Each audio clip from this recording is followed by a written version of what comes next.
When my cousin Sabrina announced her upcoming wedding, I never imagined it would turn into a deeply humiliating and painful episode for my son and me.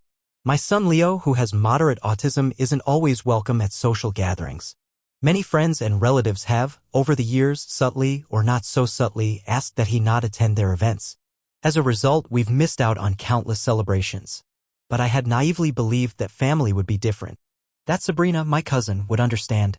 When I told Leo about the wedding, his entire face lit up like fireworks. He bounced with joy, clapping his hands and asking excitedly, "Really, Daddy? I can go too." I scooped him into my arms and spun him around, echoing his excitement. It was one of those rare moments when I felt like we belonged. For Leo, even the smallest joy shines brightly. And this was big. Knowing how important the occasion was, I spent the day before the rehearsal gently going over the expectations. "We have to be very quiet," I said. "No talking during the ceremony. It's Sabrina's big day and we want to support her." He listened closely, nodding, taking it seriously. On the day of the wedding rehearsal, everything seemed to go smoothly until Sabrina entered the church. Leo and I stood off to the side, quietly watching, when he broke into a wide smile, his way of expressing overwhelming joy. I gently squeezed his hand in support. But then it happened. Sabrina halted mid-aisle, her voice rising to an ugly shriek. "Excuse me. What is he doing here?" Everyone turned. Her eyes locked on Leo and she pointed straight at him. "I told you he wasn't supposed to come," she snapped at her groom. My heart dropped. Leo, still smiling, didn't even realize the cruel outburst was directed at him. The room was filled with uncomfortable silence, broken only by murmurs and a few whispers of agreement. A small handful of people looked stunned or disapproving of Sabrina's behavior, but most just nodded along as if Leo's presence truly was offensive. And then he started to tear up. In that moment, I wanted to scream. I wanted to shout back that no child, autistic or not, deserved to be treated this way. That Sabrina's cruelty would rot her from the inside. But instead, I said nothing. I took Leo's hand and we walked out quietly. I had to be the example he needed. Outside, Leo broke down in sobs. "Why was she so mean to you, Daddy?" he asked, his voice shaking. I swallowed the pain and told him gently, "Some people are just unhappy inside, son. And they take it out on others." Thankfully, it was only the rehearsal. Leo believed that was the real wedding, so when the actual day came, I left him at home with a sitter. I didn't want him exposed to more hate. I still went to the wedding. I still dressed up, still smiled. I'm a firm believer in the meaning of marriage, even if the bride had broken something sacred. I kept quiet for most of the day until the dinner. That's when I raised my glass to make a speech. Sabrina, seated across from me, smirked and mouthed, "Thanks for not bringing him." I smiled too, but not for the reason she thought. "I'd like to say a few words," I said. "You'll notice I'm here today without my amazing son, Leo. Many of you didn't want him here. But he still wanted to share something with you." I pulled out my phone and played a voice recording. It was Leo's sweet voice, full of hope and joy, congratulating Sabrina and her husband in the only way a 7-year-old could. His genuine, innocent happiness echoed through the hall. Tears welled up in my eyes. The table fell quiet. A few guests wiped their eyes. But not Sabrina. She glared at me, her jaw clenched, her expression thunderous. I knew then this wasn't over. The morning after the wedding, when it seemed that the worst was behind me, I was awakened by an unexpected knock on the door. I expected to see one of my relatives, maybe even Sabrina, but instead, Child Protective Services, CPS, workers were standing at the door. They politely but insistently asked for permission to look around my house. I was shocked and didn't understand what was happening. After a few general questions, they entered my home without warning and began a thorough search. My thoughts were racing as I tried to understand what had prompted their visit.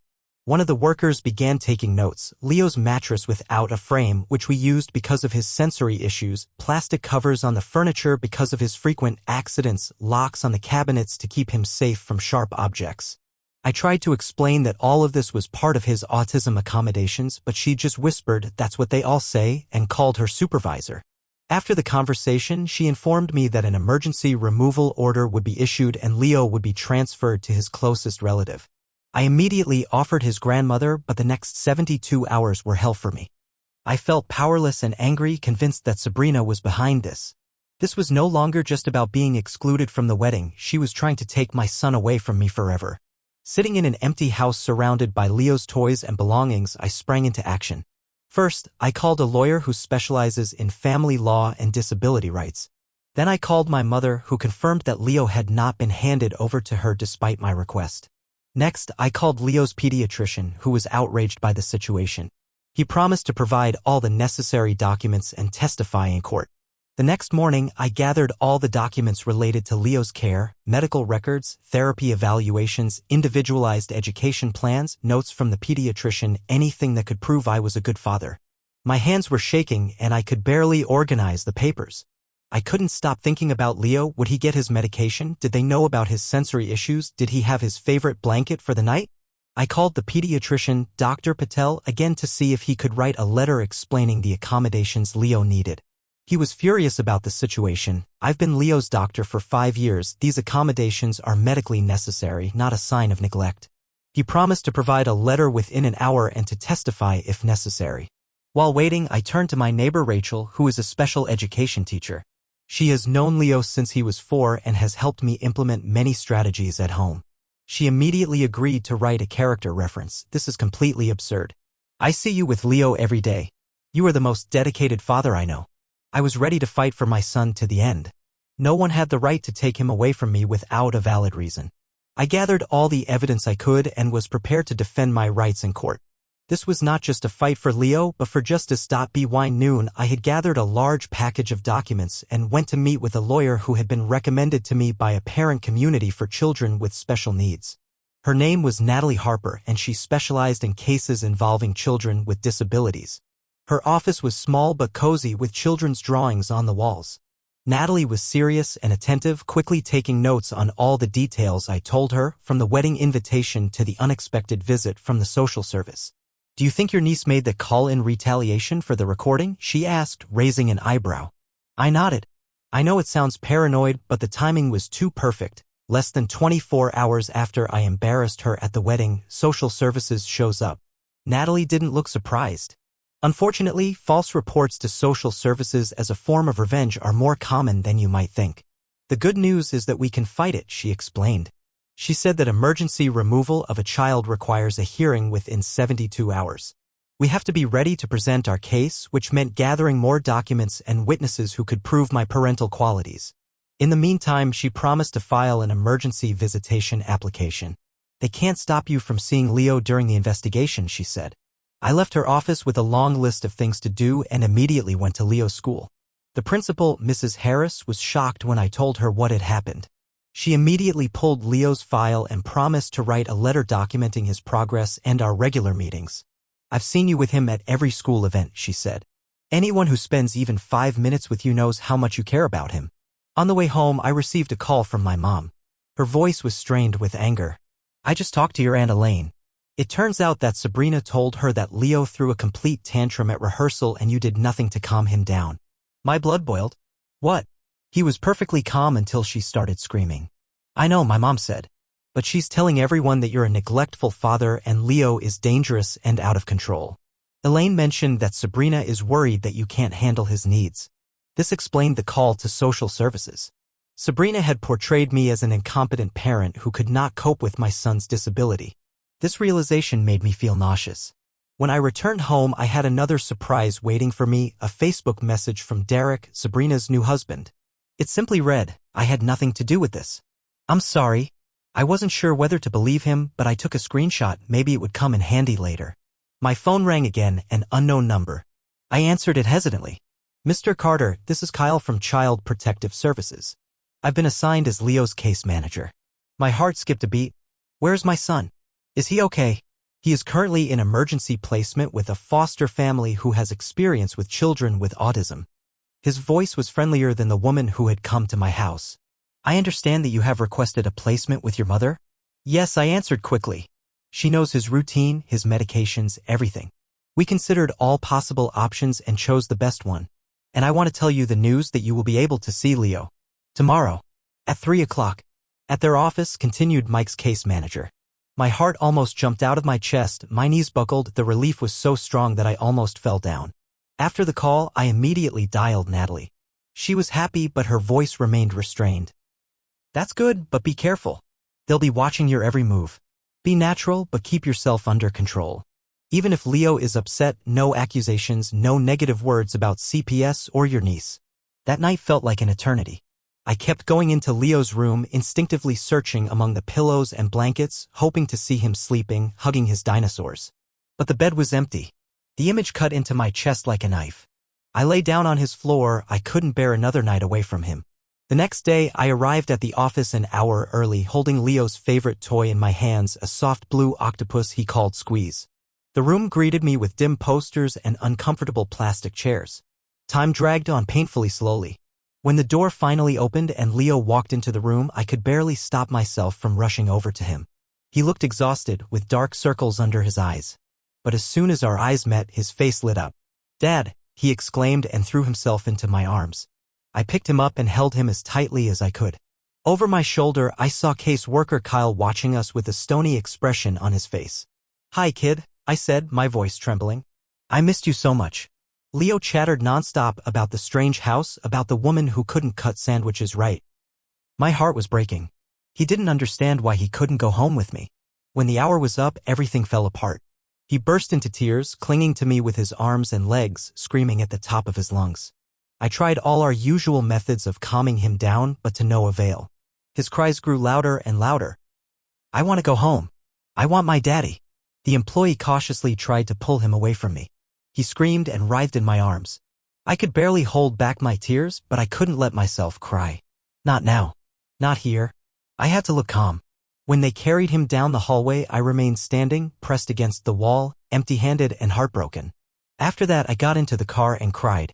At home, a letter from Dr. Chan was waiting for me. She firmly confirmed that all the conditions at home were adequate and recommended that Leo be returned. I immediately forwarded it to Natalie. The phone rang again. It was my mother. "I just got a call from CPS," she said. "They're coming to check on us tomorrow. They want to assess whether I can take Leo in temporarily." This was hope. If they approved my mother's home, at least Leo would be with his family. "That's great, Mom." "Did they say anything else?" There were some additional comments. "About how you took care of Leo?" The pause on the other end of the line was longer than it had been all night.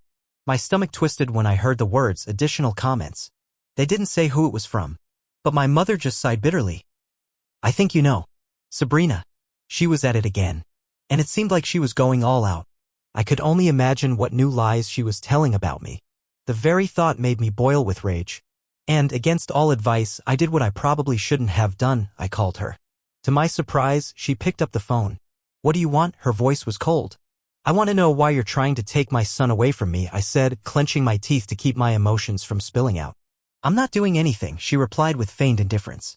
"I'm just expressing legitimate concerns about my nephew. Leo needs professional help, not your excuses for his behavior." "He has professional help. Doctors, therapists?" "And he still behaves unacceptably in public," she interrupted. "The way you let him behave at my rehearsal is proof that you're not handling him." I was stunned. "He was silent until you started yelling at him," I exclaimed. "That's not how I remember it," she replied with a smug smile. "And neither do most of the guests."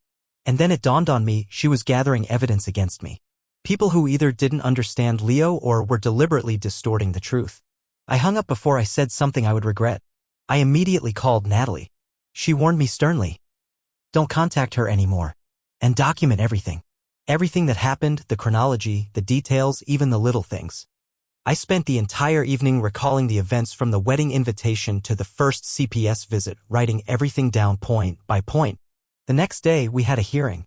Natalie was already waiting for me outside the courthouse, confident and elegant in a strict suit. "We have a strong case," she said. "Dr. Patel will testify by phone." Inside, we saw Sabrina sitting in the hallway next to an elderly woman I didn't recognize. When our eyes met, she smiled coldly, condescendingly. The hearing room was smaller and less formal than I had imagined. The judge, a gray-haired man named Carter, reviewed the CPS initial report while Natalie presented our documents, letters from Dr. Patel, Mrs. Harris, and Rachel, and Leo's medical records. "Your Honor," Natalie began, "the conditions that CPS found alarming are recommended by experts for a child with Leo's condition. These are not signs of neglect, they are examples of attentive, loving parenting." The CPS worker who inspected the home also testified.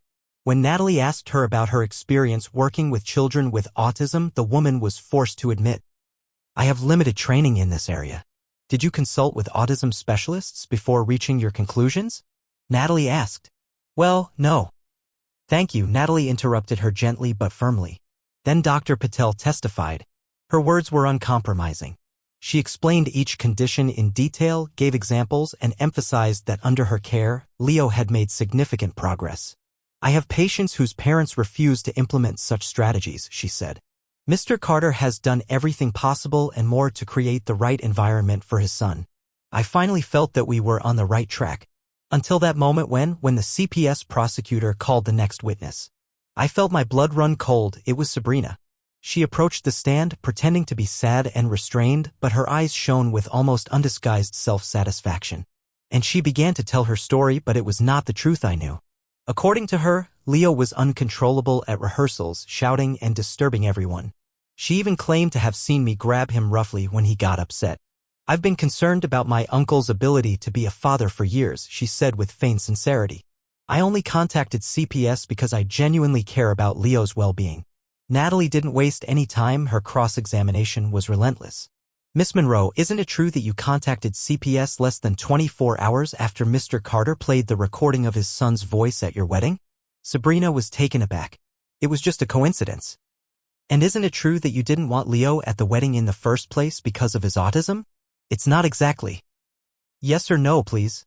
Sabrina glared. I just wanted the wedding to be for adults only. Natalie smiled slightly. But there were children at the wedding, a flower girl, a page boy, at least 3 children among the guests. Sabrina's cheeks flushed. Those children know how to behave. So it wasn't an adult wedding. You deliberately didn't want to see one child in particular. Because of his disability. The judge looked intently at Sabrina. Natalie continued. You are not an expert on autism or child development, are you? No. And you had almost no contact with Leo before the wedding, correct? Yes. And one last question, did you tell your guests that Mr. Carter should not bring Leo to the rehearsal? Sabrina hesitated. I may have mentioned it to a few people. So you deliberately excluded the child because of his diagnosis and then called social services when his father pointed out the discrimination? I deny that. CPS's lawyer jumped in. That's an argument, not a question.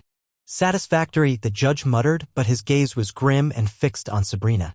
In her closing statement, Natalie emphasized. Yes, Mr. Carter's care may seem unusual to those unfamiliar with autism. But every element in his home was designed for the comfort and stability of his child. The only complaint came from a woman who clearly has a bias against boys with disabilities and made the statement immediately after a personal conflict at a wedding. The judge took a break to review the case file. Those 30 minutes seemed endless. I replayed Sabrina's false story in my head, clenching my fists, not out of anger, but out of helplessness in the face of her arrogance. When Judge Carter returned, he looked directly at me. Mr. Carter, I am denying the emergency removal order. Based on the evidence presented, I see no signs of neglect or harm. On the contrary, I felt a weight lift off my shoulders. My legs trembled and I almost fell to the floor. However, the judge continued, I am ordering an additional home inspection by a child development specialist to ensure that all conditions are met. Until then, the child will live with his grandmother and you will have unrestricted visitation rights.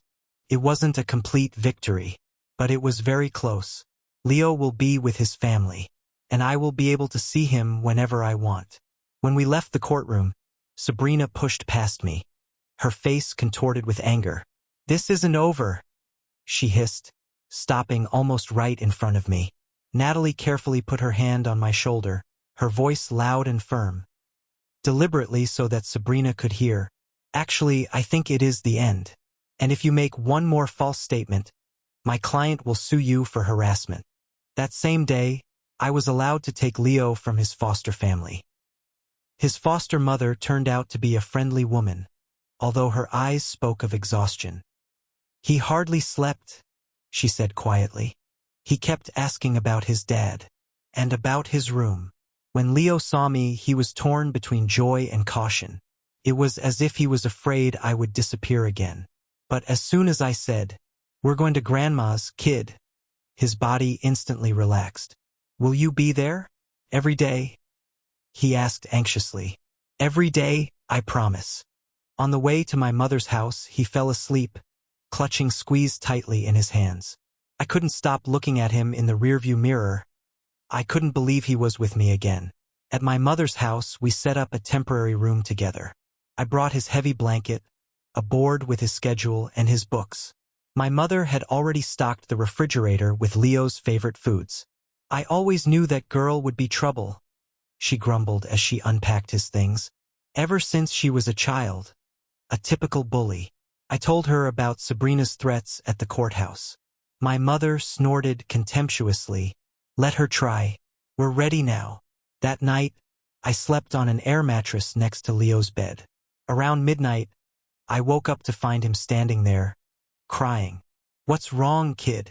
Bad dream, he whispered, clinging to me. That mean lady took me away again. I hugged him tightly. No one will ever take you away again. I promise. He fell asleep in my arms, and I carefully carried him to his bed. In the morning, Kyle, the CPS worker, called. A child development specialist was coming to my house the next day. We want Leo to be there too, he explained. We want to see how you interact in your normal environment. By the way, he added after a pause, after reading Dr. Patel's letter and the court decision, I don't expect any problems. I spent the whole day cleaning, making the house look perfect. My mom helped me organize the schedule for his medications and therapies. We wanted everything to be visible, clear, and concise. That evening, I received a strange message from an unknown number.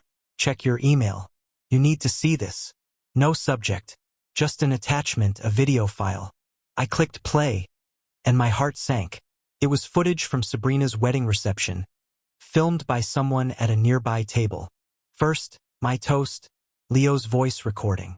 But then, a moment I hadn't seen before. Sabrina leaned toward the guests, gesturing animatedly, pointing at me. The camera was too far away to catch her words, but her body language was clear. Angry, aggressive, and then the decisive moment. She took out her phone, typed something, and showed it to the person next to her. She nodded with obvious approval. The video had a clear timestamp, 2016.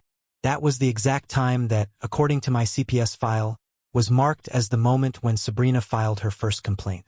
This was done at 8:21 p.m., just 5 minutes after the moment captured on video. I immediately forwarded the recording to Natalie with a short message. Proof.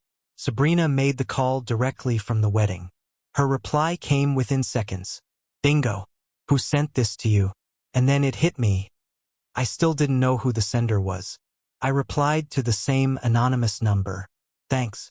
Who are you? The reply made me freeze. Derek. Sabrina's husband. I'm sorry. I tried to stop her. I didn't know what to think. Was it a trap? Or was it genuine remorse? I decided to proceed with caution. Why are you helping me? I wrote. Because what she's doing is wrong, came the reply. She's obsessed with getting revenge for being humiliated at the wedding. She even forced one of the bride's friends to give false testimony to CPS. It was explosive. I immediately called Natalie and dictated the correspondence to her. She advised me to carefully ask Derek if he would agree to give official testimony, but not to pressure him. If Sabrina finds out that he's helping you, she warned, it could only make the situation worse. I wrote again, could you tell CPS the truth? He didn't respond for almost an hour. Then he replied briefly, I'll think about it, but Sabrina mustn't find out it was me. The next day, the long-awaited home inspection took place. The specialist, Dr. Alvarez, was the complete opposite of the first social worker. Experienced and calm, she immediately lowered herself to Leo's level to talk to him as an equal. She asked to see his room, his favorite toys, and his schedule board. There was no pity or prejudice, only respect. For 2 hours, she observed our interaction, asked thoughtful questions, and assessed the atmosphere. She nodded when she saw the sensory corner and the communication cards we used during moments of overload. You have created a very supportive environment, she said at the end. My report will reflect that. I could breathe easier. We were almost out of this nightmare. All we had to do was wait for her conclusion, and then Leo could come home for good. That same evening, I received a new message from Derek. Sabrina found out that someone sent you the video. She's furious. Be careful. I didn't even have time to reply before the phone rang. It was Kyle from CPS. Mr. Carter, I have to tell you that we've received another complaint. My heart sank. What now? They're calling to accuse you of giving Leo unnecessary medication to control his behavior. I couldn't believe it. This was absurd. All the medications were prescribed by Dr. Patel. I have the paperwork. I understand, Kyle replied wearily. Given the previous court ruling and the situation as a whole, we will not be responding to this complaint. But I wanted you to know. Sabrina was going crazy. But the fact that this new complaint had no effect meant one thing. CPS was starting to see that this wasn't about concern. This was an attack. I contacted Natalie again. That's good, she said. The more false accusations, the stronger our case will be if we decide to sue her for harassment. What should I do next? Document every step. And I think it's time to have a serious talk about a restraining order. The next day, I received Dr. Alvarez's report. As expected, Dr. Alvarez's report was glowing. She confirmed that my home was ideal for Leo's needs and that our emotional bond was strong, caring, and deeply attached. She specifically noted that all prescribed medications and therapies were appropriate and professionally supported. Call called that afternoon. Based on Dr. Alvarez's conclusion, we are closing the case. Leo can come home immediately. I wanted to cry with relief. Thank you, I whispered. And one more thing, Kyle added informally. I want to apologize for how this started. The first caseworker should have recognized the specialized conditions in the home right away. You're doing the right thing. His sincerity was unexpected. But all I could think about was getting Leo home as soon as possible. I rushed to my mom. When I told her the news, Leo jumped up, clapped his hands, and waved his arms, his special way of expressing absolute joy. My mom hugged me as tightly as she hadn't in a long time. I knew the truth would prevail, she whispered through her tears. While we were packing Leo's things, my phone vibrated again. A message. From Derek. Just found out CPS closed the case. Sabrina is up to something. Be careful.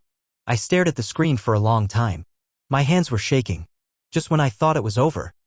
She's planning something new? I deleted the message and hid my phone, not wanting my mom to see how scared I was. Meanwhile, Leo was happily running around the room, putting his dinosaurs in his suitcase and humming songs. Dad, can we get ice cream on the way home? With rainbow sprinkles? I forced myself to smile. Sure, kid. And extra sprinkles. Mom looked at me, her gaze piercing. Everything okay? I nodded as Leo got busy with his toys. I just want to get him home as soon as possible. We loaded the car with our things. Mom hugged her grandson for a long time and I couldn't thank her enough. The ride home was filled with Leo's chatter and stories about his after-ice cream plan. As promised, we stopped for Rainbow Sprinkles ice cream. When we finally crossed the threshold of our house, it seemed unreal.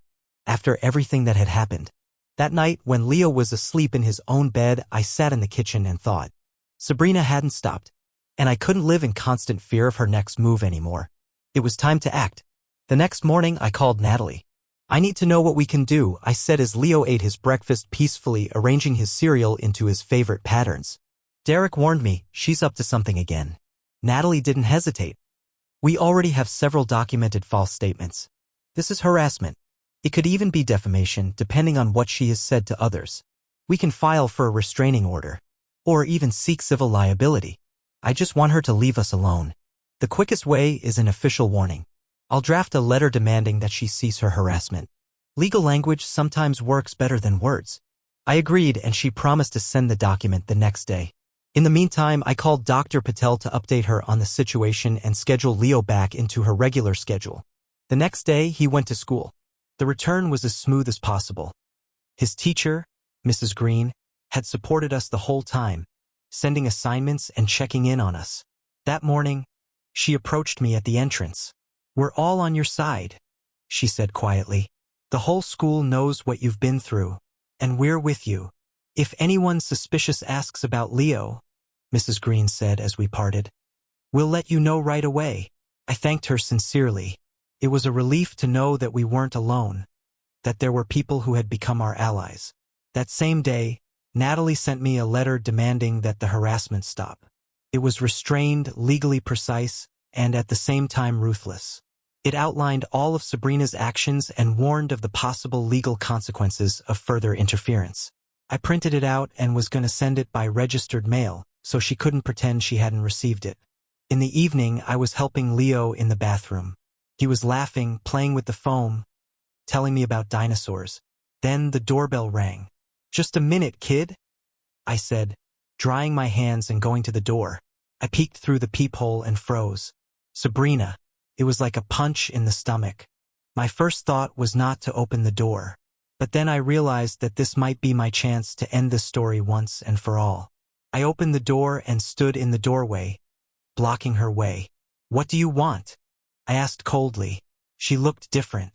Without her flawless makeup, she was pale and tired. "I need to talk to you." "Not me," I replied. "Actually, I was just about to send this to you." I took the letter from the table and handed it to her. She took it, glancing at the letterhead. "Legal threats. Very grown up. You tried to take my son away from me with lies. You're lucky you only got a letter." Her face froze. "You humiliated me. At my own wedding. In front of everyone. You humiliated yourself when you yelled at a disabled child." I paused. "Now get off my property. Or I'll call the police." I started to close the door, but she stuck her foot in the doorway. Derek left me. Those words stopped me.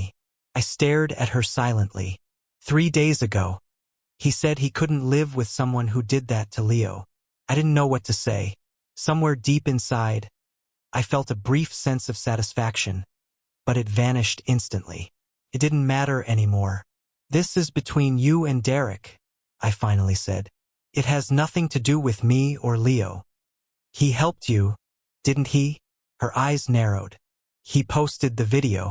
Who else?" I remained calm. "It doesn't matter who. What matters is that you've been exposed. And you have to stop this. Once and for all." For a moment, her face changed again. Then it became hard as stone. "You think you've won, don't you? That everyone's on your side? Well, guess what? I've already talked to my relatives. I told them how you're using Leo's illness to get pity and attention." I just couldn't believe she hadn't stopped yet. That even now, when everything has been exposed, she continues to spread her poison. "Get out. Я не витримав. Різко штовхнув двір, змаючи ногу за порогу. Люди мен врат. Продовжувала Ванесса зухвала. Вони, татку. Голос МК пролунав позаду мені. Я обернувся, він стояв у коридор, волоса ще вологі після вання, в пжам з динозаврами. Побачивши Ванессу, його обличчя змінилося напружене, тривожне. «Це та зла тьотя», прошепотів він досить голосно, його ручки почали метушливо махати, явно ознака зростаючої тривоги. Ванесса вперше по-справжньому подивилась на нього. Не побжнім поглядом, не за упередженням, а як на людину. Можливо, вперше побачила справжнього МК. Він почав розгойдуватися вперед-назад, очі прикут до неї. «Мали йди в кімнату», – сказав я тихо. «Я зараз прийду, почитаю топ-казку». Але він не рушив. Дивився на Ванессу з неймовірною зосередженістю. Раптом, на моє певне здивування, зробив крок уперед. «Ти була злою до мого тата», – сказав він голос тремтв, але в ньому була рішучість. «На тому красивому світ». Ти кричала. Людям стало сумно. Ванесса завмерла. Він продовжив, говорив дедал швидше. «Я нічого поганого не зробив. Я був тихо, як тата казав. А ти була гучною, страшною». Його руки махали дедал активніше, але він не зупинявся. «Не можна бути злими до людей. Так каже моя вчителька». Я стояв, мов прирослий до підлоги. Гордість, захоплення заполонили серце.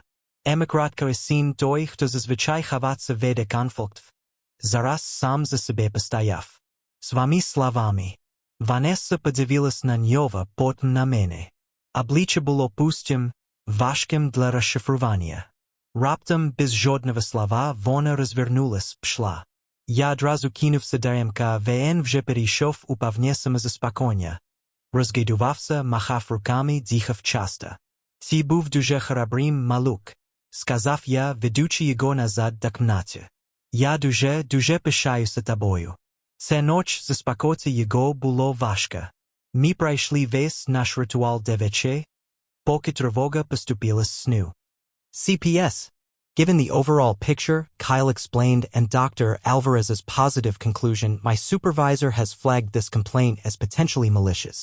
He paused, looking around as if he didn't have the right to say this. I probably shouldn't tell you this, but you need to know what you're dealing with. I thanked him. Inside, a storm was raging: anger, anxiety, determination. As soon as I got home, I called Natalie. This is perfect, she said almost cheerfully. Now we can prove systematic coordinated persecution. I want to amend our letter to include all of Sabrina's immediate family. While she was busy with legal matters, I realized that it was time for me to make my move. To bring in my own allies. I called my mother. I told her everything about Sabrina's visit and the false report from Uncle Harold. Harold, she began, her voice already boiling with rage. He spent his whole life doing everything his golden girl wanted. But this is too much. I'm calling a family meeting. Mom, I tried to stop her, that'll just add fuel to the fire. This isn't just about you and Leo, she interrupted. They've dragged the whole family into this. Everyone needs to hear the truth. Now, the meeting was set for Saturday at my mom's house. I was incredibly nervous, especially after I found out that everyone was invited, including Sabrina and her parents. I arranged for Leo to spend time with a friend from therapy, away from all the tension. When I arrived at my mom's house on Saturday, I didn't expect to see so many people. Uncles, aunts, cousins I hadn't seen in years. The family drama had drawn everyone like a magnet. Sabrina arrived with her parents. Her face was like a mask, restrained, cold. But the mask cracked when she saw the crowd. My mother wasted no time. As soon as everyone sat down, she stepped into the center of the room. I called you here, she announced, because there is a campaign of persecution against my son and grandson. And it's coming from within our own family. This family, said Mom. And the room fell so silent you could have heard a pin drop. She laid it all out clearly, point by point. The incident at the wedding. The calls to CPS. The false accusations. She even printed out Dr. Alvarez's report and the demand letter. She passed them around, everyone had to see them. And now, Mom concluded, looking directly at Uncle Harold, we have every reason to believe that other family members are also making false statements to continue this persecution. Harold blushed. I was just worried about the boy. You've seen Mike twice in the last 3 years, my mother interrupted. And that was at family gatherings, which you were the first to leave. You have no idea what he needs. Aunt Elaine, another of my mother's sisters, interjected. But Sabrina said Leo was acting out at the wedding rehearsal, that he was yelling and ruining the event. That's a lie, I said firmly. Leo didn't say a word until Sabrina started yelling at him. Ask anyone who was there and saw what really happened. Then, unexpectedly, one of the bridesmaids cleared her throat. It's true, she said, avoiding Sabrina's gaze. The boy just sat there and smiled. It was Sabrina who lost it. You, Sabrina hissed. After everything I've done for you? Enough. Derek was standing in the doorway. I didn't even know he was coming. Enough lies, Sabrina. The room fell silent again. Derek came in and stood next to me. I've put up with this for too long. The wedding. Jenna, whom you forced to give false testimony. Then your father. I saw everything. Sabrina looked around, trying to maintain control, but her face no longer held its former confidence. You don't understand. He deliberately humiliated me in front of everyone at my own wedding with that recording. After you humiliated his son, Derek replied. You yelled at a child with special needs. I asked you to apologize. And none of this would have happened if you had done so. Uncle Harold began to fidget nervously, and a buzz rose around the room as relatives whispered and looked at Sabrina and her parents with disgust. Aunt Claudia, who had been silent until now, finally spoke. I always bring my daughter with Down syndrome to all family events. So, she wouldn't have been invited to your wedding either. The room grew louder. One by one, relatives began to recall instances when Sabrina had behaved cruelly, arrogantly, and excluded others. It was as if a dam had burst, years of hurt and silence poured out at once. Finally, Harold stood up. This meeting is over, he muttered. Sabrina, Elaine, we're leaving. But Mom blocked the door. No, she said firmly. First, one thing. If any of you ever again file a false complaint, contact CPS, or spread lies about my son or grandson, the whole family will find out who you really are. And we will use every legal tool at our disposal to stop you. The room erupted in support. Voices, nods, applause. The unity was genuine, unshakable. Sabrina looked around. She saw that she was alone. She silently walked past her mother and left the house. Her parents hurried after her.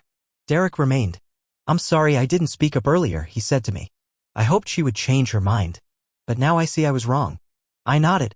I was still caught up in a wave of emotion. Thank you for coming today, Derek. It really meant a lot. In the days that followed, something happened that I did not expect at all. The family came together. For real. Aunt Claudia invited Leo to play with her daughter. Uncle Dennis, the same one we hadn't spoken to in years, called and offered to take Leo fishing at his lake. Sabrina's attempt to isolate us backfired. The family finally saw us. A week passed and Natalie called. "I have good news for you," she said with a hint of satisfaction. "We have received official written commitments from Sabrina, Harold, and Elaine. They have agreed to completely cease all communication or dissemination of information about you to Leo, either directly or indirectly. All parties have acknowledged that any new false statements will have legal consequences." "So, this is really over?" I asked, almost not believing it. "It looks like it," she confirmed. "How are you and Leo?" I looked out the window.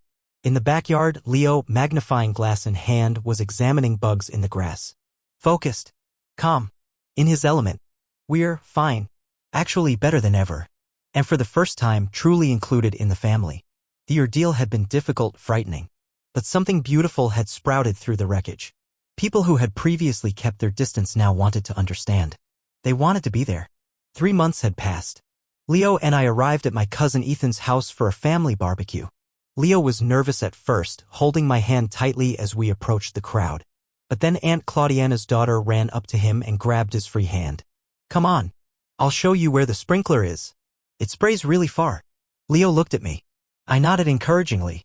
And he let go of my hand. He let himself be led away. I watched him play with the other children. His flapping, the movements of his arms, no longer caused surprise or whispers. Now it evoked curiosity and warmth. "Want a beer?" I heard. I turned around. It was Derek. "He seems to be having a good time," he said, looking at Leo. "Yeah," I replied, feeling a deep, calm happiness for the first time in a long time. "That's great.